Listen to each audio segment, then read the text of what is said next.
Hello, everyone. Welcome to Off the Charts, episode 86.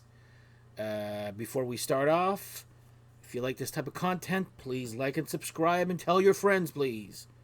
Thank you for the little subscriptions of late, too. That's awesome, guys. So, on that note, first of all, cheers to another Sens win again tonight.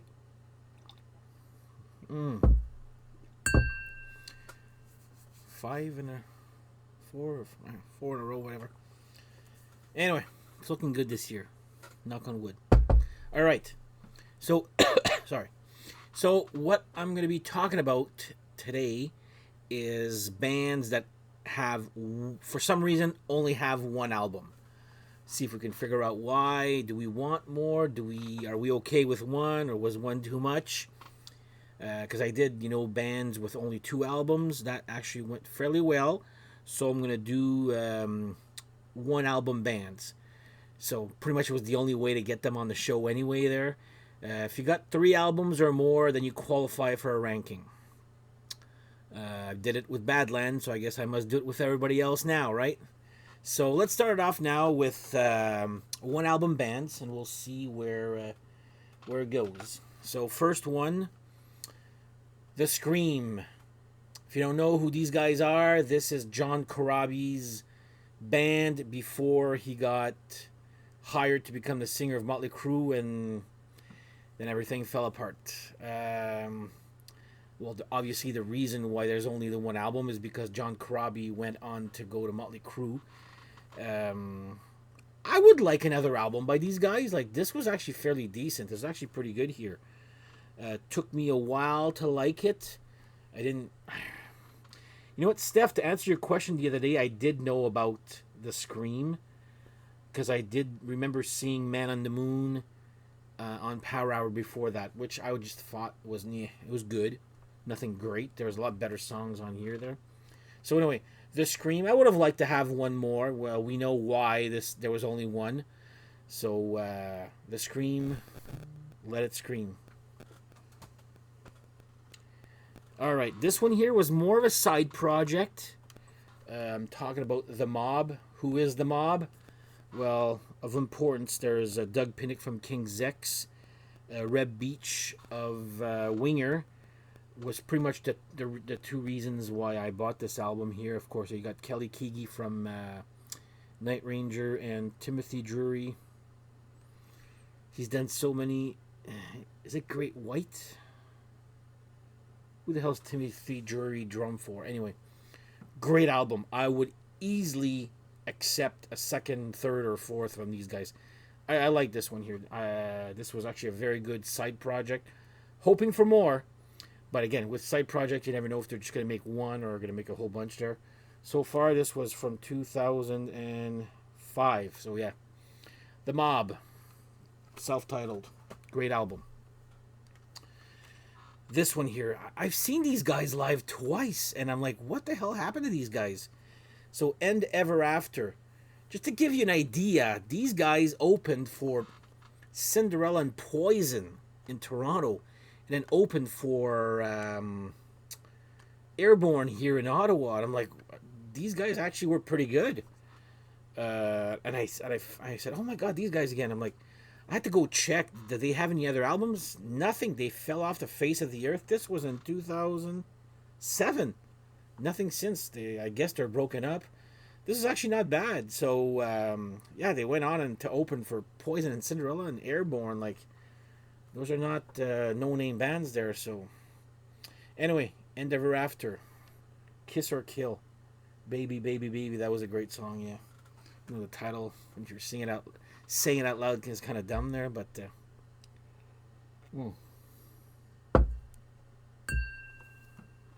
all right, another one here, fairly decent album. I think I've talked about it before. Chrissy Steele, Magnet to Steel. She was a singer before this. Used to be the singer of Headpins, but she replaced Darby Mills. Then this was supposed to be the next Headpins album, but it became a Chrissy Steele solo album instead. And just a one. I saw on Facebook she's kind of releasing new songs in the past year. Is there an album in the works? Who knows? If there is one, then this one doesn't count anymore for this episode. Thank you, Chrissy. Anyway, Chrissy Steele, Magnet to Steel. A fairly decent album there. It's good. All right. This one here. Britt Black. If you don't know who Britt Black is, she was the guitarist of Live on Release there. I talked about it for my two-part bands there. Two-album bands, sorry, there. She was the guitarist from that all-girl Canadian band there. Was it Canadian? I think so. I think they were 16 or 18 at the time there. So anyway, she made this album 2008. Still nothing. So Britt Black, fairly good. There, it's like, it's good. Let me just say it's good. Would I buy if there was another one? Probably not. It's good. Nothing great there, but except I do like the song Jet Black Heart was a great song. So I think she does a cover on this here, right? Yeah, she sells Sanctuary. Whatever. Anyway, Britt Black, and the album is called Blackout. Alright, this one, maybe I'm jumping the gun here for... I don't even have the date as to when this was... Anyway. 4 by Fate. Who is 4 by Fate? Well, it's Frehley's Comet minus Ace Frehley, pretty much. Todd Howarth, John Regan, and... I forget who the drummer was. Anyway, it's pretty much just John Regan and Todd Howarth, I think. Richie Scarlett is Rob Affuso from Skid Row is the drummer. Okay. Not anymore. I don't think so there. But anyway. Decent. There's... I did like... I don't like it when bands re-record one of their songs like 20 years later. You know their voice is not going to be as good as it was 20 years ago.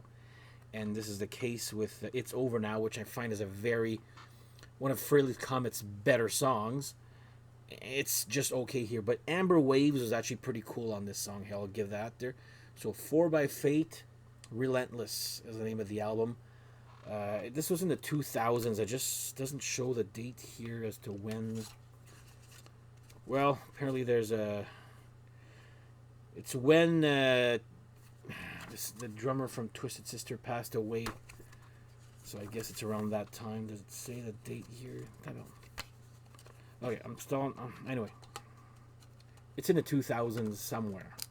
Probably in the 2010s. So... 4 by Fate, Relentless. Decent. Good. Nothing great. Alright, this one here. So, I actually bought this because I friggin' laughed at how good and funny this is. So, I don't like Pantera, but I do like this here. DAC Rebel meets Rebel. So, it's... Is it the three guys from... Yeah, the three guys from Pantera plus this redneck old man singer, David Allan Coe. Never heard of him until he did this. But imagine, so it's like, I guess there's some little, you recognize Dimebag Darrell's sound, but I thought this is great. I love this album here. Is funny, dumb, but so good. I take this before any Pantera record ever. So Rebel meets Rebel, this was actually pretty good. I like this one. Would I take another one? Well, you know what? I'm not going to go with that because two of the band members have passed away. Dumb, Dan, dumb. But as much as I hate Pantera, I love that. All right. I've talked about this one here too at one time. This is, again, another, I believe it's just a side project. Blackwood Creek with Kip Winger, his brother, and one of his friends. They just record. This is actually very good. I would easily take another Blackwood Creek album. I would buy anything Kip Winger makes anyway there, but this is actually, I love this here. This is great. So Blackwood Creek, just self-titled, more like a side project than a band, but still only one album. So I have talked about this one here too on my channel before, probably lesser known hair metal bands, but Black Eyed Susan, after Dizzy Dean Davidson got either booted out or left um, Brittany Fox, he went on to form this. Decent. I did love that None of It Matters song. That was the first lead off single video there. Love that song. That's what made me buy the album. The rest is okay. There's nothing wow. Like,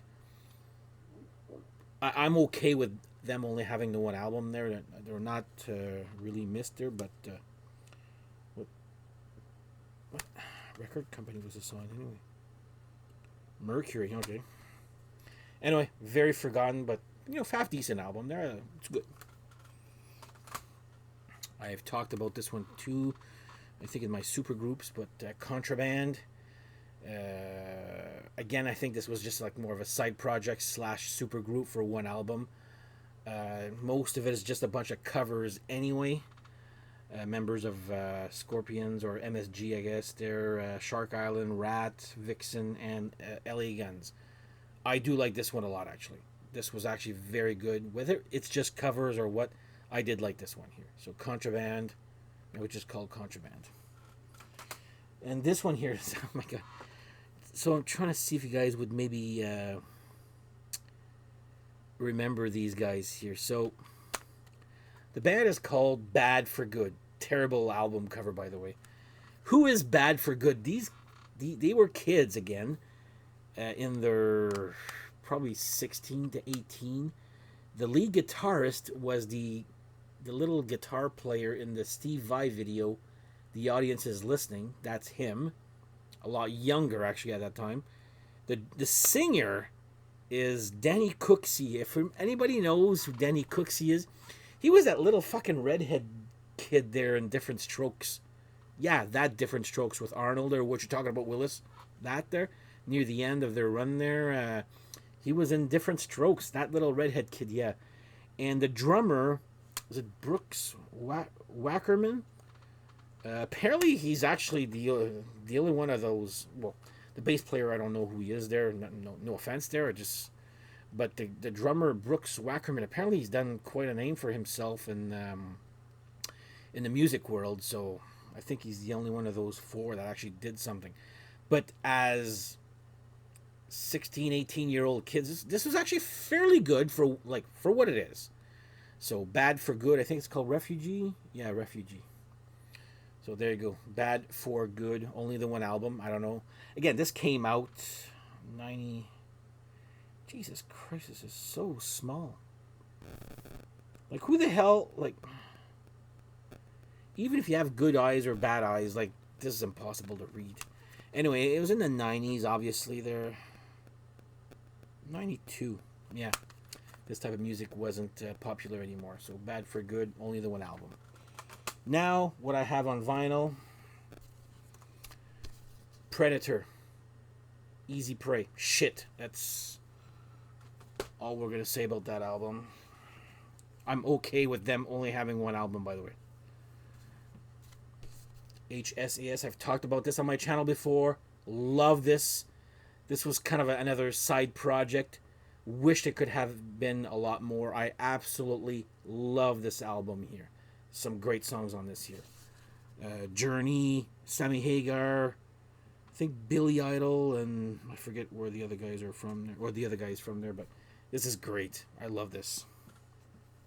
So, HSAS, Through the Fire. The party starts now. Anybody remembers these guys here? Manitoba's Wild Kingdom. You know what? This technically is a standalone album because he made a different band, but it's pretty much all the same people, I think, from the 70s, which is the Dictators, which is like a punk-ish band there. But this album is so good. I would so love to have more Manitoba's Wild Kingdom. This was so good. Short, The songs are like 2-3 minutes each, but there's like 10 songs, and it's just friggin' rocks from A to Z. Like one of those really, really good albums.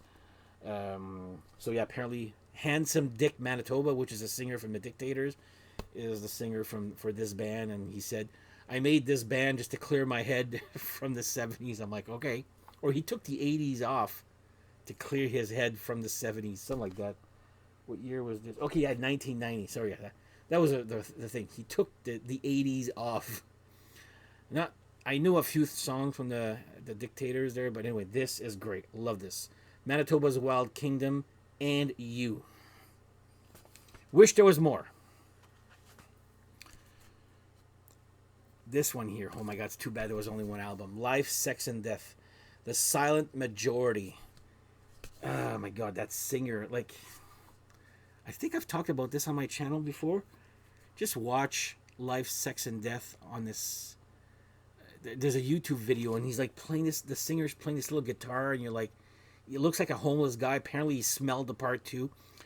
And he starts off with this little acoustic guitar, and people are like, what the fuck is this here, man? Like, and then the band starts off, and then he comes into this act with this multi-talented, like,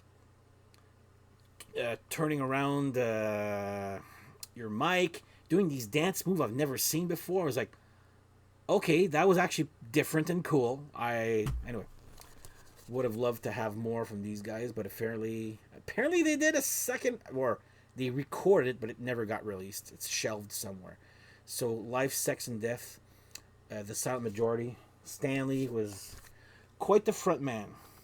Apparently it was like, well, he looked like a bum. Apparently he was a bum, looked like a bum, smelled like a bum. Apparently that didn't help. So, whatever. Cheers.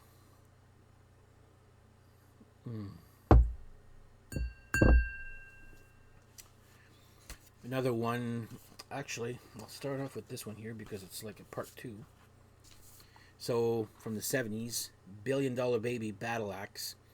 When the Alice Cooper group disbanded, Alice Cooper went his own way, the Alice Cooper group went their own way, formed this band. It's decent, actually, but the thing is, I know nothing about this. Like, did they tour for this? What happened at that time here? Like, first of all, the album cover's terrible. Well, the robot's not bad. It's that guitar. What the hell is this? The terrible looking guitar. But yeah, Billion Dollar Babies Battle Axe was actually a fairly decent album. I would have loved to hear more from this. But anyone know what happened to these guys? Like, did they release the album and nothing happened? Did it fizzle out? This was 1977, I think. This came out. Oh my god, this friggin'... Yeah, 1977. Okay, there you go. I'm not sure what happened after this, but... Anyway, if you guys know about this, let me know. One album, recorded, not sure if they toured, nothing after. Don't know why.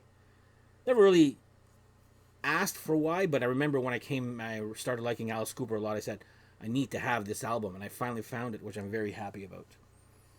So, and again, just to go off on a tangent with Alice Cooper, well, Dead Ringer was a band with the bass player from Alice Cooper, Dennis Dunaway. This is actually pretty good, too. Would I have liked the second album? Maybe. I mean, I discovered this very, very late in the game there. But there should... Let me put it this way. There's a lot more crap that became popular, and this just did nothing. No, this is actually pretty good, guys. So, Dead Ringer, Electrocution of the Heart. I did like this a lot. So, I would have taken easily another album from these guys, and Billion Dollar Babies also. So, that's my one album bands. I mean, I know I have the Don Dawkins solo album. I just couldn't fucking find it. Like, I'm like, where the hell is it? I looked everywhere. Like, same thing with The Mob. I was looking in the M's. I'm like, I gotta redo my CDs. The order is not good. So I'm like, oh, fuck, did I put it under the? Of course, yeah, I did. So I got to do all. I got to redo my CD because my vinyls are so they're alphabetized a certain way. While the CDs apparently I took the first letter, so Sammy Hagar is in the S, right beside Saxon. Doesn't should be in the H's, right? That's how I got my vinyls sorted out. Anyway, I should do the same because I couldn't find anything. But yeah, I would have had the Don Dawkins solo album. I know I have it digitally, but I did have it as a CD at one time. Just don't know what happened to it. Did I lend it to anybody out there? You let me know. Anyway, all right. So that's my episode for tonight. So hope you guys enjoyed it. There, chime in. I'm just curious to see if there's any that I may have missed. Well, I don't think I missed any. It's just probably I don't own them, or are there any one album bands that you feel I should get? And you guys know my style now by now with what I just showed there, so let me know. Okay, I gotta.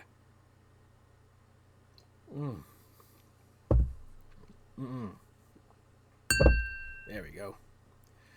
On that note, guys, thank you for watching. Once again, if you like this type of content, please like and subscribe. Tell your friends.